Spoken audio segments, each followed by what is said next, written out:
bien, bienvenue pour ce début d'après-midi et puis pour ensemble avoir ce privilège, celui d'un grand entretien. Alors on a toujours peur de faire une erreur de prononciation à ce moment du début du débat, si j'ose dire. J'adore Javan, ça veut dire comme prononciation, qui signe chez Grasset et ses êtres sans pénis, un livre qu'il faut absolument lire. Au-delà de l'aspect littéraire, c'est aussi une prise de conscience sur une réalité qui n'est pas loin. C'est quoi, quelques heures d'avion et on serait à Téhéran.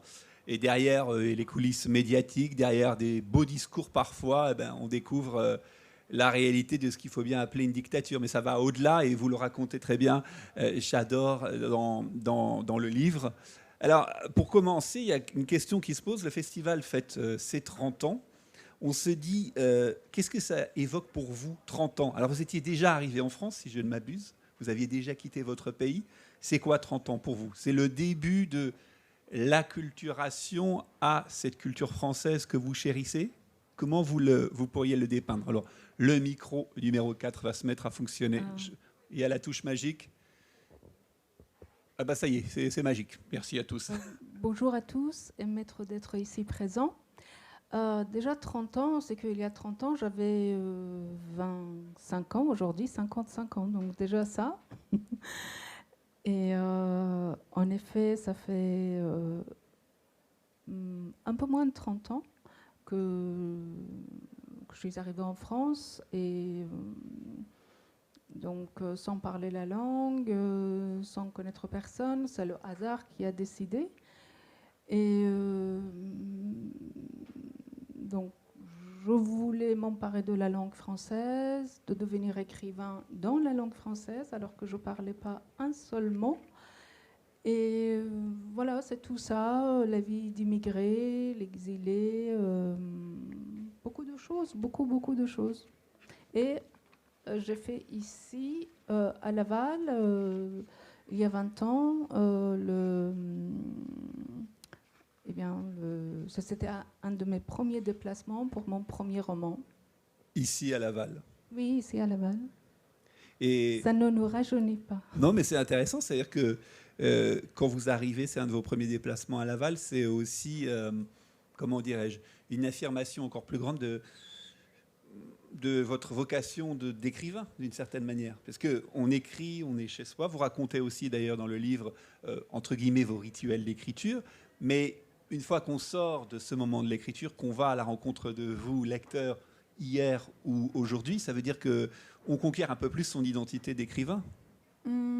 Disons que quand on est lu, quand il y a des lecteurs, enfin, vous savez, aux États-Unis, par exemple, où j'étais très souvent, moi, je ne dis jamais que je suis écrivain. Quand on me dit, les gens qui ne me connaissent pas, que faites-vous?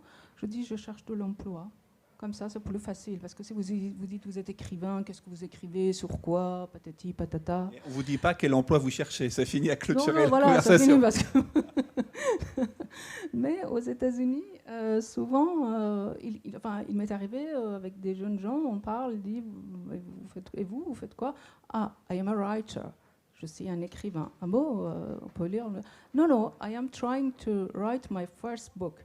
Je suis en train d'essayer d'écrire mon premier livre. Donc, mais c'est vrai que le statut d'écrivain vient avec la reconnaissance de l'autre qui vous a lu, qui vous dit effectivement ce que vous avez écrit méritait d'être publié et lu.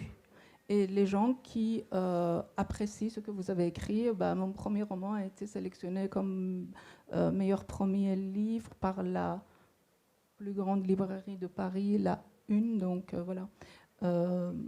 Après, il a été traduit dans plusieurs langues. Donc, on a tous besoin de la reconnaissance. Et cette reconnaissance, effectivement, vous donne une certaine assise, effectivement. Alors, si vous désirez poser des questions à Chador aussi, n'hésitez pas.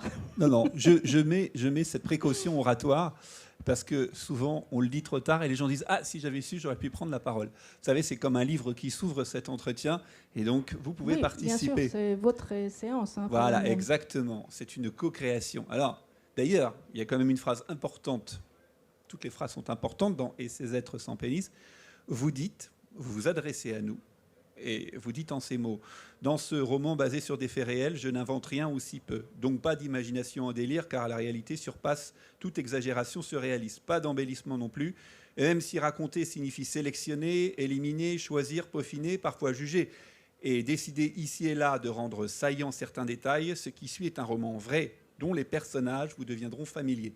Et vous rajoutez: je veux, lecteur, que ce livre reste à jamais dans votre mémoire. Pourquoi vous choisissez de nous prévenir à nous, lecteurs, qu'on ne va pas être que des simples lecteurs qui refermeront le livre pour passer à autre chose? Vous nous prévenez ou vous nous suppliez, je ne sais pas, vous nous direz exactement le sens, mais pourquoi vous insistez pour nous dire: je veux, lecteur, que ce livre reste à jamais dans votre mémoire? Alors, avant toute chose, c'est un souhait, c'est un désir de ma part.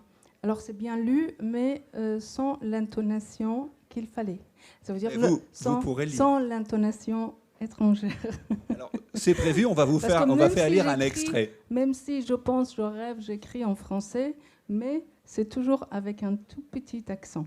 Donc... Pardon, mais avant d'en venir, ça veut dire que quand vous écrivez en français, vous nous dites dans le livre que vous avez vos amis dictionnaires aussi, qui sont importants, puisque c'est de précieux alliés, mais vous écoutez peut-être écrire. Vous entendez lire votre texte avec cet accent? Vous croyez qu'il a une incidence? Non, mais c'est... d'ailleurs, dans mon premier roman, j'écris qu'il y aurait toujours du persan, P-O-R-S-A-N, dans mon français. Parce que quand moi, le français a été le 7e langue à laquelle j'ai été initiée pour la première fois à l'âge de 25 ans. Donc quand on a plusieurs langues un peu dans l'inconscient, en arrière-plan, donc forcément la musique de ces autres langues, ou même les mots de ces autres langues, les expressions interviennent inconsciemment dans votre écriture.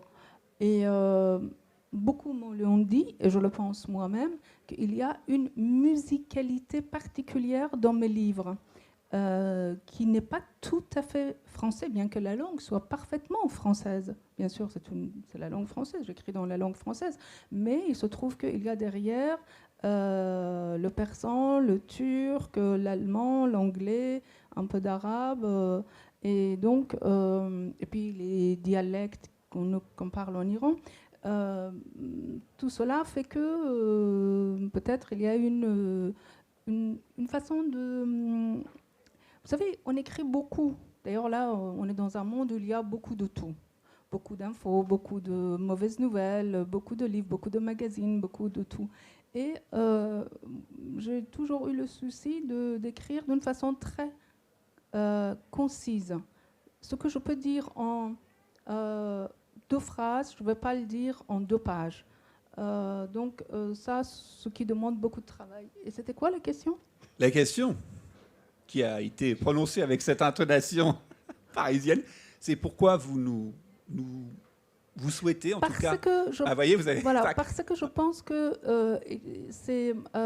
moi, j'écris par nécessité. Je ne fais pas partie des écrivains qui travaillent tous les jours, qui écrivent tous les jours. À vrai dire, je résiste contre l'écriture. Je résiste jusqu'au moment où vraiment, je n'en peux plus, ça veut dire que je me sens un peu possédée.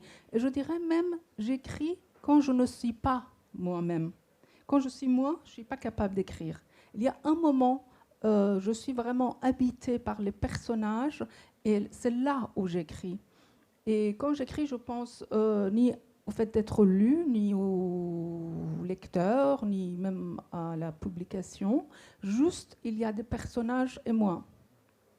Et donc, comme je pense que les sujets que j'aborde sont des sujets importants, pas seulement parce que ça passe à quelques milliers de kilomètres d'ici, parce que aussi ça peut passer ici et c'est déjà passé ici. Alors cet élément est important, c'est-à-dire qu'effectivement, ce roman, vous le dites, il est basé sur des faits réels, il nous ramène à des réalités qui pourraient être de la fiction si finalement on n'est pas au courant de la réalité en Iran, mais cet élément vous le rajoutez et ça peut se passer ici, sur la façon dont les femmes sont traitées et sur ce, je mets des guillemets évidemment, privilège dont hérite par une forme d'injustice de la naissance ces êtres avec pénis, c'est-à-dire les hommes, et qui en fait les frais, les êtres sans pénis, donc en l'occurrence les femmes. Vous racontez tout ça, mais ça nous amène à une autre question. Vous dites, vous écrivez par nécessité, hein, c'est-à-dire qu'il y a un moment, vous avez besoin de coucher sur papier ce que vous ressentez. Ça veut dire que même les bourreaux qu'il y a dans votre livre, parce qu'il y a de véritables bourreaux dans votre livre. Ces bourreaux, on ne va pas raconter toutes les histoires, et comme toujours ici à Laval, l'idée c'est de vous inviter à ouvrir le livre, puisque c'est ça la vraie démarche du lecteur, mais des bourreaux, des gens qui vont agir avec une perversion extraordinaire à l'égard d'une jeune fille, simplement parce qu'elle veut vivre sa condition de jeune fille, ou des gens qui vous arrêtent parce que vous avez embrassé et que vous n'êtes pas marié. Enfin, il y a de multiples exemples. Mais ça veut dire que ces bourreaux, ce que vous combattez avec votre plume, ils pénètrent en vous aussi, et vous sentez la nécessité de les raconter, de les matérialiser avec l'écriture. Alors, j'aimerais dire juste un mot sur le titre, qui peut paraître provocateur, or il ne l'est pas. Si j'avais écrit « Et ces femmes », on aurait dit « Quelles femmes ?» Parce que « Et ces femmes », ça aurait donné les femmes de quel pays, de quel âge, de quelles conditions socio-économiques, de quelle époque, de quelle culture. Mais « Et ces êtres sans pénis » concernent tous les êtres humains qui n'ont pas de pénis. Vous, moi, qu'elles soient africaines, américaines, voilà. Ce qui nous distingue des hommes. Autre raison de ce titre est très personnelle. Il se trouve que ma mère, avant moi, a eu un fils qui est mort à l'âge de 11 mois, à l'âge où vraiment l'enfant est magnifique, sublime. On n'a pas encore vraiment envie, même passagère, de le jeter par la fenêtre ou de l'étouffer ou de le congeler, je ne sais pas. Et donc, et cet enfant meurt et bon, il devient par excellence l'enfant merveilleux, le fils imaginaire, le fils sublime.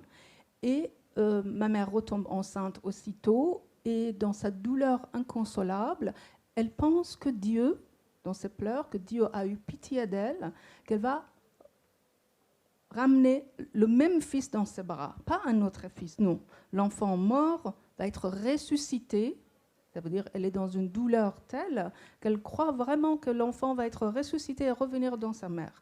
Or, l'enfant a eu l'indélicatesse d'être né sans pénis.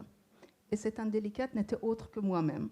Donc, c'est pourquoi ce titre, qui est que ce manque de pénis, qui conditionne notre sexualité, nous conditionne beaucoup plus qu'on ne le croit, même quand on dit une femme est forte, si on dit pas, si on évite le mot hystérique, colérique, je ne sais pas quoi. Donc, on est conditionné par notre sexualité. C'est pourquoi ce titre, et non pas « Et ces femmes ». D'autre chose, c'est que, vous savez, aucune religion ne fait une place enviable aux femmes. Et l'islam ne fait pas l'exception. Je dirais que l'islam est même le pire. Donc, les conditions de ces femmes, on parlait tout à l'heure justement, effectivement, avec un régime islamique, que ce soit en Iran, que ce soit dans les pays du Golfe, ou maintenant dans beaucoup de pays africains, dans les pays du Maghreb, eh bien, de plus en plus, les droits de femmes sont bafoués. Et donc, mais cela n'a pas toujours été comme ça en Iran, où il y a quelques millénaires, en Iran, il y avait un roi qui était femme, pas une reine. Parce qu'une femme qui dirigeait le pays, une reine, s'appelait aussi roi, parce qu'il n'y a pas de féminin masculin dans la langue persane. Donc, mais les événements politiques et religieux ont fait qu'aujourd'hui, effectivement, les femmes sont très, très malmenées en Iran, comme dans beaucoup d'autres pays. Mais ce n'est pas encore pour cela, parce que ça fait des nouvelles un peu dans les journaux. Moi, ce que j'ai fait, j'ai créé des personnages. Ça veut dire les faits ne sont pas des faits divers, puisque des faits divers, par excellence, ce sont des faits rares. Ce sont des faits récurrents, des faits, des actes autorisés par l'État. effectivement, il arrive aussi en France, on tue des femmes, ça existe. On a beaucoup entendu la violence faite aux femmes et tout ça. Mais la loi ne le permet pas. Ce sont des criminels qui commettent cela. Sauf que dans beaucoup de pays musulmans, c'est la loi, c'est l'ordre, c'est la loi qui légitime. Et donc, ce sont des faits récurrents. Et je crée des personnages et des... ça veut dire que c'est un travail à la fois documentaire, sauf que les personnages, c'est moi qui le crée et je lui donne... pour pouvoir le décrire sous tous ces aspects, pour que la femme en question puisse devenir familière dans le regard occidental. Juste sur le titre que vous avez expliqué et qui se justifie aussi effectivement à travers tout ce que vous racontez, comme vous le dites, ce n'est pas des faits divers, c'est presque des séquelles, si j'ose dire, d'un régime, et ces séquelles font l'histoire du régime. Mais ce n'est pas l'histoire qu'on lira peut-être dans les livres d'histoire, ou alors il faut peut-être un miracle. Mais ce titre, il a été facilement accepté par l'éditeur ? Moi, je m'impose. Bon, voilà, c'est clair. Donc, et il y a un autre élément aussi important à signaler. Vous le dites, c'est un travail de documentaliste, parce que même si vous vivez en France, vous venez d'Iran, et on découvre aussi que vous êtes éminemment passionné par la politique. Vous êtes une écrivaine qui revendiquait cette passion pour la politique. Et en plus, on pourrait croire que vous êtes coupé de l'Iran dans sa réalité quotidienne. Or, vous suivez l'actualité iranienne en Perse, presque une boulimie d'informations. C'est aussi important. C'est pour ça que ce que vous racontez n'est pas un fantasme d'écrivain en exil qui imaginerait ce à quoi son pays s'adonne. Il y a ce fait que vous êtes en contact quotidien avec la réalité iranienne par le biais de médias interposés. Moi, je pense que les plus grands romans sont des romans politiques. Madame Bovary, avant toute chose, c'est un roman politique. C'est beaucoup plus fort, puissant de lire Madame Bovary pour connaître l'époque de la France, comment ça se passait dans une petite ville, dans une province, que de lire 10 livres sociologiques ou historiques. Comme ça, vous le sentez. Vous croyez que ça se passe là, sous vos yeux, sont vos voisins. C'est la femme que vous connaissez. Or, Flaubert est mort, mais Madame Bovary, elle est maintenant partout. Donc, le notaire, et le pharmacien, et les influences sociales, comment ça fonctionne. Quel est le statut de la femme, alors qu'on peut pérorer sur le statut de la femme, les conditions des femmes de l'époque, ça ne nous touche pas. Sauf que par un récit, par un roman, lorsqu'il s'agit de la fiction, parce que la puissance de la fiction est autre que la puissance de la réalité, quand c'est bien raconté.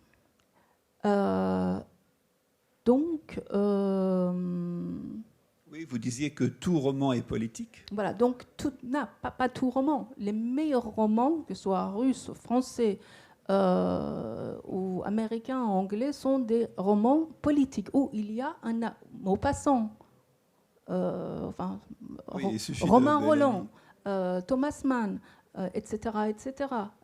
On voit l'époque. Moi, ça ne m'intéresse pas d'écrire une histoire d'amour qui passerait à Club Med, ou juste une histoire d'amour ou l'inceste. Même si j'écris une histoire d'inceste, il faut qu'il y ait la société derrière. On voit où ça se passe. Parce que le regard des gens, parce que le ressenti de la personne n'est pas le même d'une société à l'autre. Je vais vous donner un exemple très simple. Aujourd'hui, nous avons une première dame qui est mariée avec quelqu'un de beaucoup plus jeune, qui était son élève, qui a quitté mari et 3 enfants, et aujourd'hui, elle est première dame. Il y a un peu plus de 50 ans, une femme qui a aimé un jeune homme, mourir d'aimer, elle a dû se suicider. Donc, ce n'est pas la même histoire. Si on ne la place pas dans l'époque, si on ne la place pas dans la société, si on ne la place pas dans le jugement des autres. Avec un élément important aussi à ajouter, c'est que vous dites les meilleurs romans sont politiques. Et en l'occurrence, dans Et ces êtres sans pénis, ce qu'on ne réalise pas, c'est d'autant plus politique que les vecteurs de cette répression, eh bien, elle est incarnée par des gens qui sont payés par l'État. C'est-à-dire que c'est une police de la vertu, c'est une police des mœurs. Ça veut dire que c'est des gens qui se lèvent le matin, qui disent pas tiens, je vais embêter une femme. Ils vont à leur travail, ils reviennent le soir de leur travail, et entre-temps, Oui. comme vous le démontrez, ils auront battu une femme, humiliée, ils l'auront forcé à avoir des rapports sexuels. Donc, c'est-à-dire que c'est leur boulot, pour parler crûment. Oui, c'est leur boulot. Vous savez, il y avait les gens qui allaient tuer à la machette au Rwanda, c'était leur job. Donc, les gens qui étaient des capots, c'était leur job. Je ne vais pas du tout comparer, hein. C'est pas du tout une comparaison. C'est sur cette quotidienneté oui, qu'il faut accentuer. C'est pour ça qu'il y a une dimension politique. Oui, donc je ne vais pas du tout comparer. Mais les gens qui nous arrêtaient dans la rue, pourquoi vous ne portez pas masque, 130 €, c'était leur job. On fait son job. À l'époque des nazis, eh bien, les gens faisaient leur job. Même Eichmann disait que je faisais mon job, alors que lui, bon, non. Mais donc, voilà, les gens font leur job. Il faut, à partir du moment où le tissu social est abîmé, à partir du moment où les structures sociales s'effondrent, tout est possible. Et dans le domaine du pire, on n'arrête pas le progrès. Dans votre roman, on découvre cette dimension politique dès le départ parce que, fait surprenant, vous avez 10 ans. Justement, vous voyez, c'est bien préparé. Hein. Donc vous avez 10 ans et vous allez pouvoir partager avec la voix de l'auteur et cette charmante intonation persane un extrait. Et donc nous sommes au début du livre, hein, c'est ça, Chador. Ouais. Eh bien, nous vous écoutons. Au commencement, entre moi et la politique, il y a eu de très longues après-midi, des après-midi interminables comme il n'en existe que dans l'enfance. Ce sont les choses les plus atéfies. Le mot me vient en persan, les choses les plus affectives qui nous font le plus mal, qui nous marquent, qui nous forgent aussi. À l'âge de la préadolescence, à peine sorti de l'enfance, chaque après-midi, vers 5 heures, exactement à l'heure où il avait à la télé le programme pour les enfants, au beau milieu de la Panthère Rose, de la famille Pierre au Feu, de Laurel et Hardy, de la petite maison dans la prairie ou de Zorro, j'étais appelée dans la chambre de mon père et je n'avais d'autre choix que de m'y rendre aussitôt. Si jamais je traînais quelques secondes, la voix de ma mère se faisait entendre « Ton père t'a appelé, dépêche-toi ». J'y allais le cœur lourd de chagrin. Je savais ce qui m'y attendait. J'avais le malheur d'être une bonne élève et de lire très bien pour mon âge. Et mon père avait de plus en plus de difficultés à lire.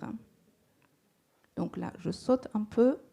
Dans sa chambre, on fumait d'opium et de Winston, puisqu'il était devenu opiumman après un accident tardif, vieux, il était devenu opiumman. Je m'asseyais par terre, sur le tapis, à côté de lui, adossé au coussin.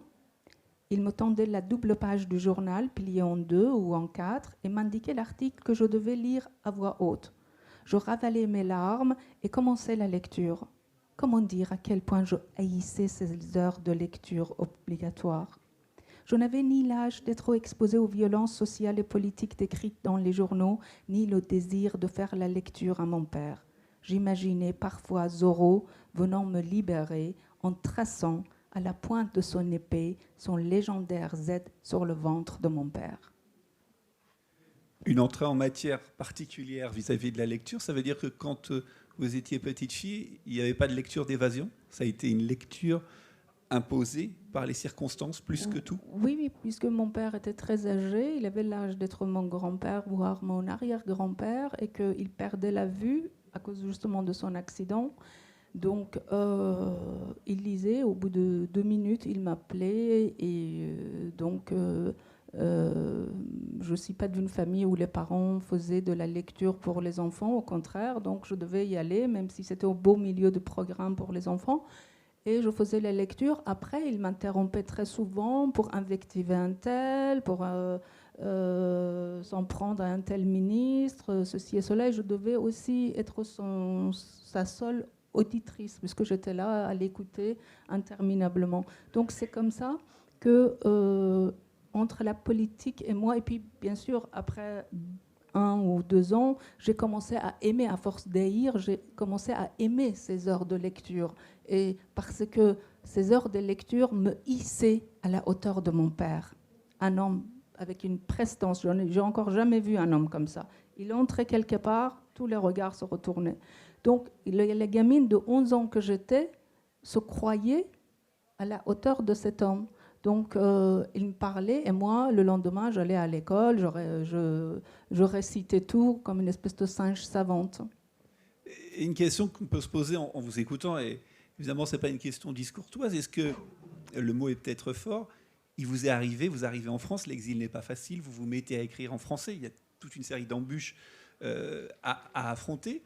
Est-ce que parfois vous vous êtes dit, peut-être dans des moments de désespoir, avec un si, j'aurais pu rester en Iran, écrire des romans à l'eau de rose, des romans, parce que ça doit bien exister, vous devez avoir des consoeurs en Iran qui font semblant de ne pas entendre les femmes battues, ou en tout cas qui ferment les yeux, et écrivent des livres, se prennent pour des écrivaines, et écrivent des romans à l'eau de rose, où je ne sais pas qui rencontre qui. Alors c'est pas le Club Med, mais ça doit être hyper surveillé.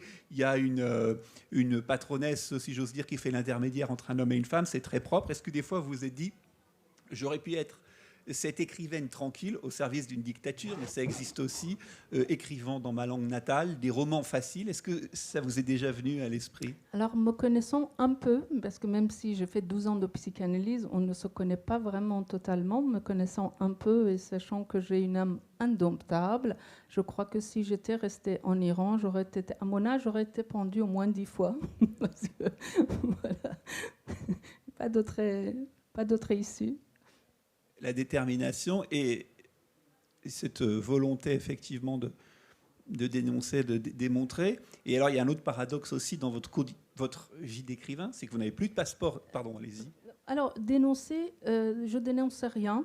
Parfois on me dit militante, je suis absolument pas militante, je suis même pas féministe. Révéler peut-être. Non, c'est juste d'écrire, de raconter ce qui, de raconter. Une conteuse, d'être une conteuse, mais dénoncer, c'est un terme qui, déjà, je dénonce pas, je décris ce qui se passe. Si aujourd'hui je décris à ma façon la salle et les gens qui sont là, qui m'écoutent, le visage de ce monsieur, de cette dame, de ça, c'est pas dénoncer, c'est décrire. Je décris ce qui se passe. Mais après, c'est pas de ma faute si c'est de la barbarie.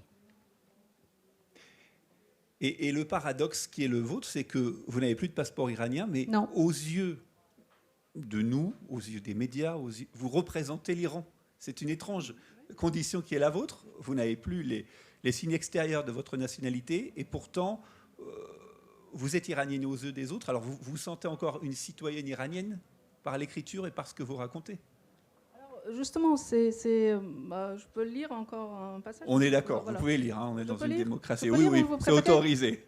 Alors, honnêtement, vous préférez que je lise ou que je raconte? Lisez, et puis quand tout le monde sera parti, vous raconterez, on les fera revenir.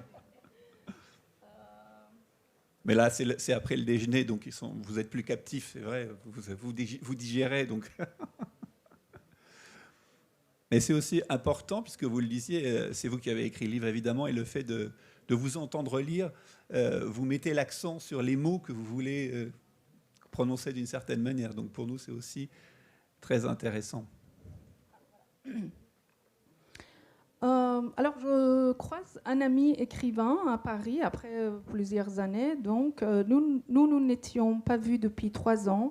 Il cherchait mon prénom et s'écria « Oui, oui, je sais, tu es l'écrivain iranien. » Ça n'a l'air de rien, mais ça fait son effet. Je ne suis française ni par le sang, ni par le sol, mais je croyais, espérais vainement que je l'étais devenue par la langue. Même pas. Je suis française seulement par un décret de naturalisation qu'une Marine Le Pen, le moment venu, peut me retirer pour me réexpédier au pays des mollahs en échange de barils de pétrole gratuits. Donc voilà, ce que je pense, c'est que je peux aussi lire là. Alors que j'aurais pu m'installer aux États-Unis il y a 20 ans, j'ai décidé de rester en France pour accomplir ce rêve impossible, devenir écrivain français. Et me voilà, 20 ans et 14 livres plus tard, écrivain iranienne. Et pour tous ceux qui ne m'ont pas lu et entendent une intonation étrangère dans ma voix, surtout dans cette petite ville où j'ai désormais élu domicile, et qui me questionnent tout de go sur mes origines, je suis une immigrée de trop.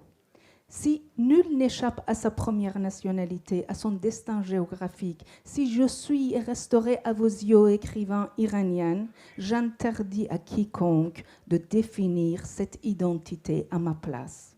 Surtout aux belles âmes de gauche qui mettent tous les immigrés et exilés dans la marmite des pauvres opprimés. Je ne suis pas le produit d'un pays ou d'une culture, encore moins d'une religion. Je suis, j'espère, une âme indomptable.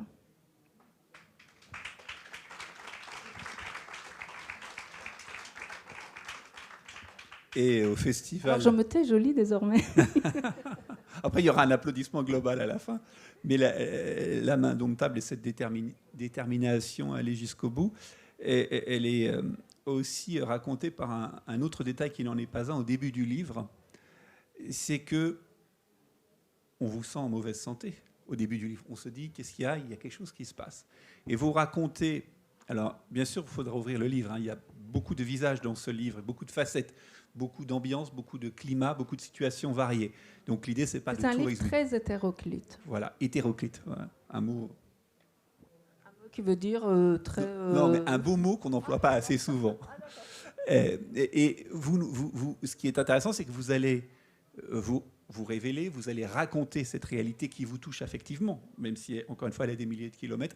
Et on découvre, en fait, que vous allez apprendre à respirer. Puisque, en fait, jusque-là, quand on parle de cette situation que vous avez vécue, c'est-à-dire qu'à chaque fois que vous alliez, par exemple, faire une interview, à chaque fois que vous alliez parler, c'était un effort parce que vous sentiez comme une oppression en vous-même. Et c'était quelque chose qui vous interrogeait. Alors, joli. Ah, bon, bah écoutez, en séquence lecture sur mesure pour vous. J'ai toujours eu le mal de vie, comme d'autres, le mal de mer. Je n'ai jamais su bien respirer et cela n'est pas arrangé avec l'âge. Je me suis souvent reproché à voix haute, il faut que j'apprenne à respirer.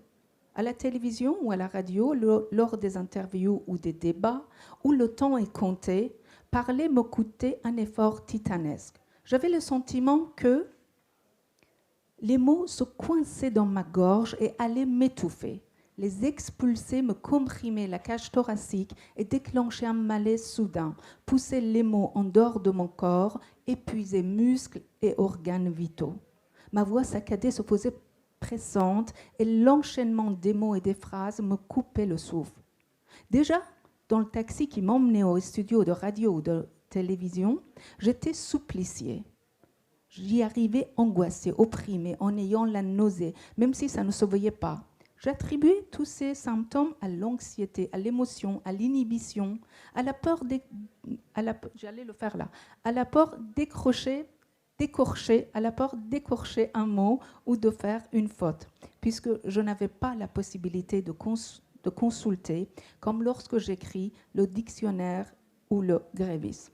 En fait, il se trouve que donc j'ai eu depuis très très très longtemps un asthme sévère, mais je ne le savais pas.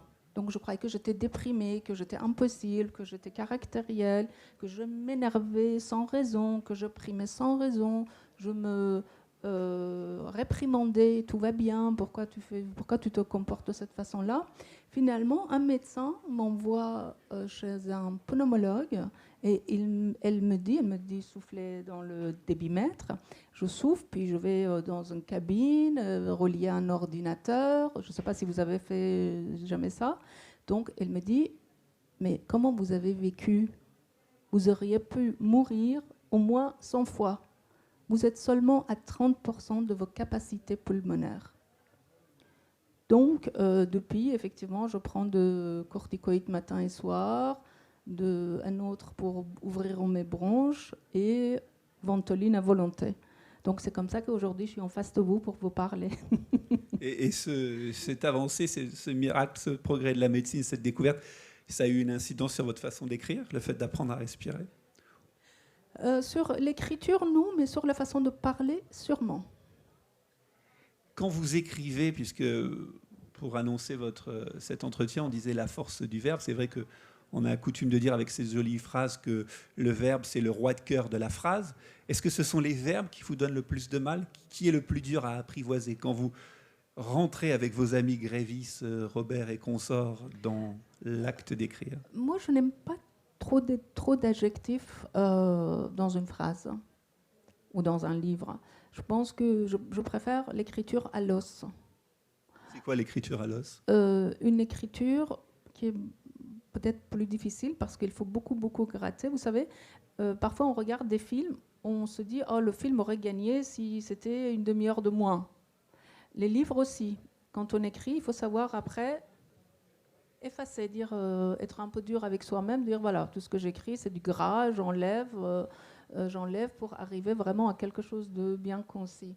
Donc, d'écrire au juste ce qui se passe. Avec, voilà, ciselé comme un ébéniste avec, qui raffine le bois ou la matière. Vous avez des liens avec des lecteurs iraniens? Est-ce que on peut lire, alors au risque de... Puisque évidemment, on est sous une dictature, au risque de sa vie. J'ai très peu de liens avec le commun des mortels. Je dis toujours, je suis très peuplée, ici, là, et l'humanité ne me manque pas beaucoup parce que j'ai une relation d'amour et de haine. Je veux dire, comme mes personnages, ils habitent avec moi quand j'écris. J'habite avec mes personnages. Oui, ça fait beaucoup de monde. En effet, comme il y a de toutes sortes de personnages, donc j'ai des liens très forts avec mes personnages, mais pas avec les gens. Alors, ils peuvent vous écrire. C'est pas bien de dire ça, je sais, hein, mais bon. Mais non, parce que vous êtes venu, donc il y a quand même. Et puis, quand on observe, il faut pas être dans le bain. Il faut se mettre, voilà, il faut se retirer un peu. Alors, on parle de l'écriture en français, on parle de l'Iran. L'Iran, c'est une langue, c'est le persan. Est-ce que pour nous, et je pense que tout le monde serait d'accord, vous pourriez nous dire quelques mots en persan? Parce qu'on finalement, on n'entend jamais cette langue. Peut-être, je ne sais pas s'il y a un poème ou il y a une phrase. Voilà, juste pour qu'on entende la musique de cette langue. Peut-être que ça nous aiderait, au-delà de choses terribles qui se passent dans ce pays, d'avoir ces mots qui... C'est magnifique. Vous savez, toute la poésie persane célèbre le vin, l'amour. Voilà, paradoxe. Tout. Donc là, maintenant... quand j'étais jeune et quand j'habitais encore en Iran, je connaissais plein de poèmes par cœur. Maintenant, ce sont Az آمدنم نبود گردون را سود باز رفتن من جلال جوهرش نفزود باز هیچ کسی نیز دو گوشم نشنود کین آمدن و رفتنم از بهر چه بود. C'est un robaïa de Omar Khayyam. On peut applaudir aussi pour ce voyage linguistique. Alors vous disiez c'est un robaïa de Omar Khayyam, c'est pas de moi. C'est trop joli pour être de moi. Trop beau. Est-ce que, dans vos rêves les plus fous, vous souhaitez retourner en Iran un jour? Parce que dans le livre, on verra si vous retournez ou pas en Iran. On laisse le lecteur s'imprégner de l'atmosphère. Si, dans le livre, je retourne en Iran. Je sors du roman.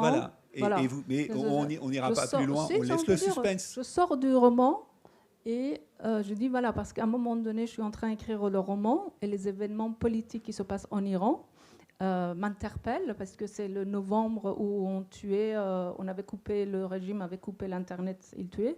Donc je commente un peu ce qui se passe là-bas et je dis je sais, je sors du roman, mais parce que comment voulez-vous que je puisse continuer une fiction alors qu'il se passe tant de choses? Et puis je me prends au mot et je dis je sors du roman et je rentre en Iran.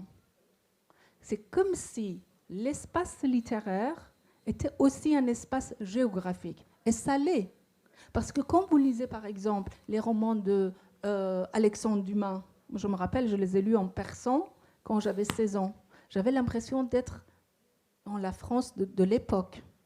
Quand vous lisez un roman qui se passe aux États-Unis, Vous êtes dans ce paysage-là. Quand vous lisez le roman de Balzac ou de Maupassant, vous êtes dans cette époque-là. Donc, la fiction vous fait voyager. Et donc, moi, je sors du roman pour mieux encore entrer dans la fiction.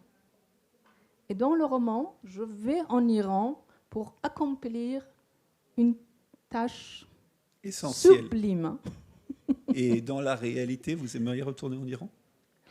Dans la réalité, le jour où il n'y aurait plus ce régime, oui, j'aimerais, mais je ne pourrais pas y aller vivre parce que même si vous me voyez iranienne, je peux vous le jurer que je ne le suis plus. Je ne sais pas, hélas ou heureusement. Mais donc je ne pourrais plus vivre en Iran, mais si un jour il n'y aurait plus de régime islamique en Iran, eh bien oui, je retournerai pour visiter, pour voir le reste de ma famille. Oui, tous ces parents que vous évoquez d'ailleurs quand vous retournez, vous sortez du roman pour retourner en Iran. Et quand vous avez vécu cet exil, vous êtes arrivé en France, finalement loin des vôtres, les auteurs, la littérature, c'était une famille, ou c'est cliché de dire ça? C'est-à-dire que vous nous avez dit, vous avez lu Alexandre Dumas en persan, mais est-ce que quand vous étiez arrivé en France, vivant, mais une condition d'exilé, qu'il faut quand même le dire, est-ce que la littérature, les auteurs français, c'était aussi des protecteurs, des référents, des gens qui vous aidaient à passer, à surmonter? Non, parce que je n'étais pas capable de lire en français et je ne savais même pas. Donc moi, j'ai commencé. Le premier roman que j'ai lu en français, c'était le livre de Symphonie Pasternak d'André Gide. Et là, ça veut dire que j'ai mis, je crois, 3 mois à lire ce livre où je ne connaissais pas un seul mot, donc tous les mots étaient soulignés, il y avait des flèches comme ça pour tous les mots, la signification je cherchais dans le... Et ça, c'était pas tout de suite, parce que tout de suite, quand vous arrivez, il y a tellement de choses à régler, c'était après 3-4 mois. Mais juste, je voulais lire ça, parce que je vois rien sinon. La littérature, la fiction, n'est rien d'autre qu'une revanche imaginaire sur la réalité. J'écris ici que je rentre au pays et l'ayatollah ne peut rien contre moi. L'ayatollah ne peut me faire arrêter. Il peut briser la réalité, mais contre l'imaginaire, il ne peut rien. Il ne peut rien contre le miracle de la littérature. Ça mérite des applaudissements. Et en plus, on arrive bientôt au terme de ce grand entretien. Donc en fait, d'une certaine manière, est-ce qu'il y a un mot de la fin que vous voudriez partager? Parce qu'il y a peut-être des questions qu'on ne vous a jamais posées sur ce livre. Finalement, les gens découvrent ce livre. Est-ce qu'il y a une chose à laquelle vous voudriez répondre, même si on ne vous a jamais posé de questions? Une chose que les médias n'ouvrent pas forcément? Alors vraiment, il faut être masochiste pour se poser une question devant un parterre des gens qui vous écoutent. Une question peut-être à laquelle je n'aurai pas une réponse facile en plus. Non, si quelqu'un a une question, sinon moi je m'en tiendrai. Voilà. Ah, il y a une question? Ah. Alors, je vais laisser... Merci beaucoup. Bien, au début, je me présente, je suis Stéphanie, je suis colombienne, je suis journaliste. J'habite à Laval il y a 2 mois. Oui, donc je trouve beaucoup de choses en commun en tant que j'arrivais en France avec beaucoup de rêves et tout ça. Et avec beaucoup d'intérêt pour la littérature française quand même. Et je voulais savoir, en tant que vous savez arriver en France et vous savez s'intéresser pour la littérature et vous voulez écrire en français, comme ça nourrit, comme vous savez nourrir de cette première expérience en contact avec la culture française, avec les personnes françaises, comme vous savez nourrir en tant qu'écrivaine, oui, de l'endroit des changements. Et aussi, est-ce qu'il y a encore en partie que vous conservez de ces racines iraniennes quand même dans votre littérature. On peut parler de ces deux côtés. Merci. Alors quand j'écris pour répondre globalement. Quand j'écris bien sûr avec mon récit, avec mes expériences de vie, avec tout ce que je connais, mais aussi avec mon imagination. Je ne suis pas à l'abri de mon imagination. Donc il y a, je pense, toute écriture, tout roman est en partie autobiographique. Quand Flaubert dit « Madame Bovary, c'est moi », il a raison. Pourtant, Flaubert n'était pas plus Madame Bovary que Tolstoï n'était Anna Karenine. Mais effectivement, on s'identifie au personnage, on prend des situations, des expériences, des êtres qui sont autour de nous, tout nous nourrit. Et après, un travail inconscient, imaginaire, et quand même, l'écriture est comparable à une espèce de marathon. C'est un travail de tous les jours. C'est un livre, peut-être on le lit en 2 jours, mais on l'écrit en plusieurs mois. Donc, et ces chemins d'écriture à plusieurs vitesses, rapide pour le lecteur, et puis qui se nourrit de fait, comme vous le soulignez, de vos racines iraniennes, puisqu'elles sont là. On porte d'où l'on vient. Alors, racines, je ne sais pas, moi je ne me considère pas comme un arbre. Vous savez, mes racines seront en moi où que j'aille. On ne m'a pas coupé. Encore que Maulana Rumi, connu en France comme Rumi, il a un très magnifique poème Azneyestan chon mara bobridand dar nafiram mard zan nalidand. Je ne peux pas le traduire, c'est trop compliqué. Mais voilà, les racines sont en vous, où que vous soyez, vos parents, vos grands-parents, vos souvenirs d'enfance, et même celui qui reste toujours dans son village, il est exilé par le temps, parce que l'époque de son enfance est révolue, l'époque de son adolescence est révolue. Son village n'est plus le village lorsqu'il avait 5-10 ans. Vous voyez, finalement, on est tous exilés sur Terre. Hein. Voilà, c'est une belle conclusion et vous venez de nous révéler aussi l'existence des racines portatives que l'on porte avec soi. Merci beaucoup, Chador Javan. Et puis, bien sûr, vous pourrez continuer à parler avec Chador pendant l'estival. Merci à vous, merci à vous.